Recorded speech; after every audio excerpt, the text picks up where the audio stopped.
Почитувани, единствена Македонија внимателно ги следи состојбите во врска со така наречената Германска декларација за признавање на македонскиот идентитет и јазик и секојдневните препукувања што ги имаме помеѓу Мицковски и Ковачевски во однос на оваа декларација. Гледаме дека Мицковски и Ковачевски се расправаат за содржината на декларацијата. Но содржината не е воопшто битна. Битно е да се каже дека нас не ни требаат вакви декларации.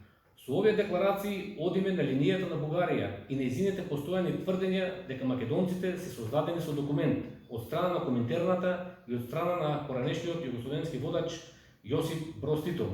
Ова е погрешно и искривено сваќање, бидејќи македонците имаат длабок и цврст корен во историјата, во културата, во јазикот, во фолклорот, во музиката.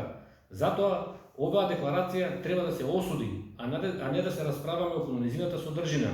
Уште повеќе слушаме од марионетата Ковачевски дека ќе бара донесување на вакви декларации и од други земји членки на Европската унија. Со овие декларации се негира 3-милионумската македонска историја. Затоа единствена Македонија и македонскиот народ никогаш нема да прифатат искривување на општо познатите меѓународни факти во обидот Македонија да се представи како некаква вештачка држава на местото на вистинските вештачки држави како што е Грција, создадена од Западот наменски и вештачки, и Бугарија, која што наменски е создадена од царска Русија. Ви благодарам.